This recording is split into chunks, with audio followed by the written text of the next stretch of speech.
My name is Andrew McReynolds, and I would like to talk to you today about learning at scale in developing countries, lessons from the Global Learning Xprize field study.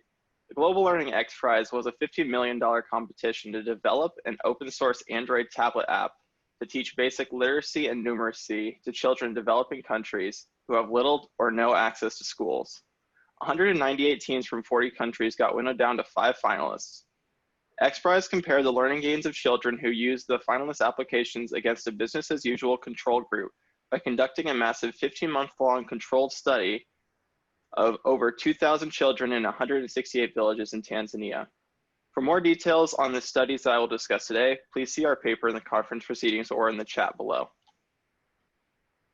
So, the Global Learning Xprize tested whether tablet tutoring systems can teach basic literacy and numeracy to children in developing countries.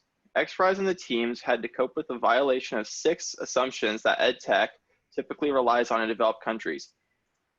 Namely, electrical power is easily and readily reliable, internet is fast and reliable, Wi-Fi is fast and reliable, computers, as we can see in this image, are powerful, plentiful, and personal, having 1 per child.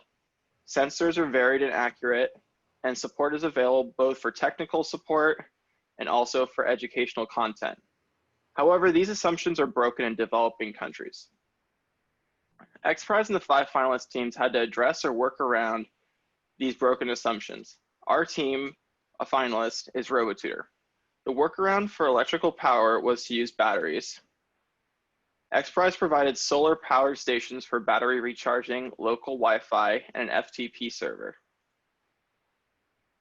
The villages lacked internet access, so apps had to work without it. Likewise, the tablets had Wi-Fi only when recharging, as we can see in this image. So the apps had to work even when outside of Wi-Fi range. Xprize addressed the shortage of computers by giving each child a Pixel C Android tablet donated by Google. But for beta testing RoboTutor, we could not afford to provide a tablet for every child. Our workaround was to have kids share tablets using software we developed for them to enroll and log in without being able to read and write. The speech recognition software that RoboTutor used as a sensor to listen to children read had limited accuracy. So RoboTutor provided fallbacks like supplying a word after rejecting it twice, seen here as the red word, or when the child tapped for help, which is here as the audio icon. As a workaround for technical support, RoboTutor used spoken prompts for what to do and short videos to show how to operate it. Finally, the workaround for the sort of educational support that teachers provide in developed countries, RoboTutor used automated assessment for placement and promotion, that is, level to start at and when to advance. The rest of this talk summarizes our 2 studies. Study 1 analyzed which children outgain others. Study 2 analyzed logs from RoboTutor. We'd like to conclude in time for questions, or please drop your questions in the chat where Dr. Mostow will be answering some questions. So study 1, the exciting result of the competition was that all 5 finalists beat the control group dramatically on international measures of literacy and numeracy by a factor of 3 on average. However, some kids gained a lot and others did not. To understand why, we examined which variables predicted score gains. To predict gains, we used multilinear regression. Our candidate predictors were treatment, tablet tutor versus none, an UNESCO study of socio-emotional impact measures that measured children's aspirations, such as what do you want to be when you grow up, honesty, sharing, persistence, and obedience, pretest score, and demographic attributes, namely gender, age, village size, and whether they had any prior schooling that might affect gains. Only 3 predictors turned out to be statistically significant after adjusting for multiple comparisons. Those 3 predictors were treatment, which ended up having the average app increase test score gains by 13.4 percentage points, children who aspired on the onset of the study to an occupation that required literacy gained 4.3 points more, and each additional point on the pretest was worth a small extra fraction of a point in gains from pre to post test. Notice that gender was not a significant predictor, meaning that girls gained as much as boys, which is a win for gender equality. Study 2 relates 166 children's learning gains to their RoboTutor usage during the last 3 months of the 15-month controlled study. Each RoboTutor session consisted of activities to build different skills. Each activity had a task to perform a sequence of items, such as syllables to read, words to write, or pairs of numbers to add. Each item required one or more steps. We used children's log data to compute successively finer grained measures of their activities, the number of items they completed, the number of attempts they made, and the number of correct attempts. We regressed their test score gains in each skill against these measures of their activities that targeted it. This table shows the results that turned out to be significant after adjustments for a false discovery rate less than 5%. Notice that for reading familiar words and level 2 subtraction, so subtracting 2-digit numbers, pretest score right here and correct attempts were positive predictors of learning gains, but total attempts were negative predictors. Please see the paper for other results, as well as the limitations of both studies and suggestions for future studies. The Global Learning Xprize was a landmark test of the potential for scaling up tablet technology for basic education in developing countries that break the 6 assumptions that virtually all the other work at this conference relies on. All 5 finalist apps outgained the control group, but why did individual gains vary so widely? Study 1 analyzed the overall learning gains. 2 highlights to take away. First, children who aspired to careers that required literacy gained more. And second, boys and girls benefited equally, yet again, a win for gender equality in education. Study 2 related gains to specific skills to children's usage of activities to teach those skills. Unsurprisingly, the number of correct attempts was a positive predictor. However, the number of incorrect attempts was actually a negative predictor. Did it just skew towards slower learners, or did it actually hurt their ability? If so, it may be worth modifying RoboTutor to prevent incorrect attempts, or at least reduce them in future iterations. The limitations of these studies leaves a lot of room for future work. Study 1's socio-emotional measures are limited to the data collected in the UNESCO study. Future studies should collect richer data on the context of use to help understand how it affects usage and gains. Study 2 relates learning gains over the 15 months to usage data from just one finalist, RoboTutor, and just the final 3 months when the last deployed version of RoboTutor was in use. We are now doing finer grain analyses of learning curves for individual items, not just the skills measured on pre and post tests and targeted by activities, and applying various measures or various machine learning measures to figure out how to improve engagement and learning on RoboTutor.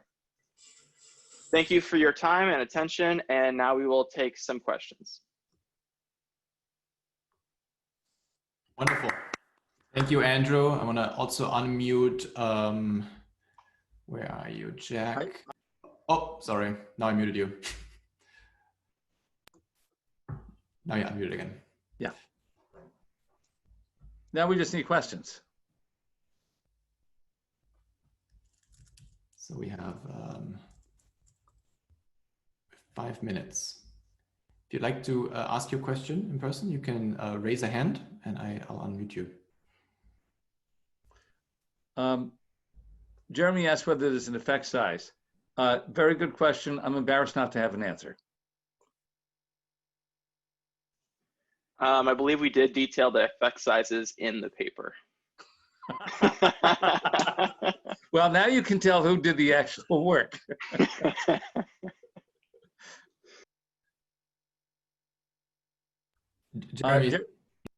So go ahead with whoever's asking. Jeremy re-asked about the effect size and how you would put it in context to other learning gains.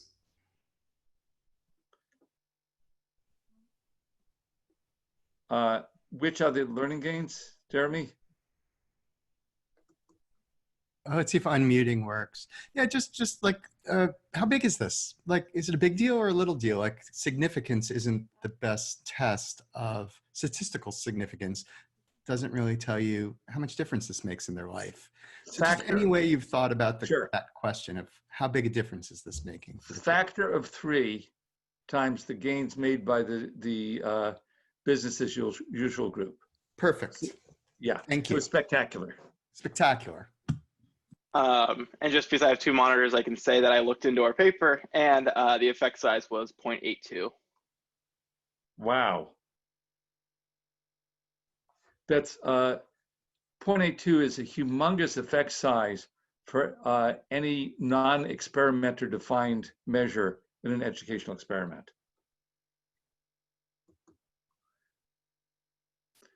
Jeremy also pointed out that the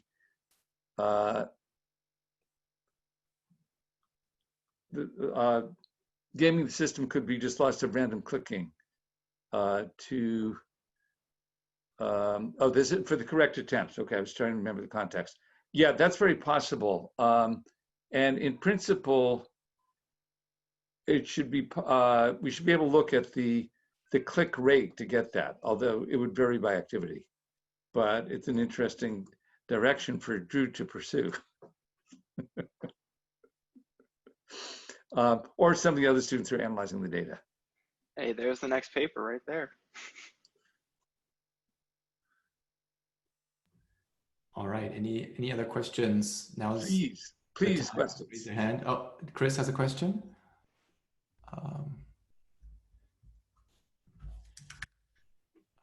There we go. I was curious. You said Tanzania, I believe, and I was curious where in Tanzania. Oh, in the Tonga region is where Xprize had its sites, and the finalists were not allowed to set foot in that region. Our beta sites were in Bagamoyo and in Mugeto. Mugeto is a small village. It's a 24-hour bus ride from Dar es Salaam. I've never been there. Amy Ogun, who you almost certainly know, given that you both work in Cote d'Ivoire, and her student, Judith Ututiuno, went there 3 times to user test early prototypes of RoboTutor, do some very interesting work. Look up Judith's thesis. She just defended it. Really cool stuff. That's so cool. Yeah. Assistance. Yeah. Loved your talk, by the way. When we got to the finals, my wife said, okay, we're going to Tanzania. So in May 2018, we went, she had wanted to go on safari for a long time. So we spent a week on safari, but first we spent a week watching kids using RoboTutor. And although the animals were the most spectacular thing that we saw, the children were by far the most beautiful. Quick anecdote, our remote user testing we do by having screen video capture using AZ Screen Recorder, which picks up the audio input and output, the screen display, the screen touches that show up as dots. And when we enable camera input, so we can even see the kid's face. I saw a great example of what it doesn't pick up. In fact, that picture that showed the girl and the boy sitting next to each other to illustrate shared tablets, I think that was his younger sister. And mostly she just sat there and watched. But now and then she would grab his hand when he was about to push the wrong thing and push the right one. So we get the screen touch. We don't get the sister sitting next to him. So there is no substitute for live participation. That's a great anecdote. Well, thank you again, Andrew and Jack, for presenting the work.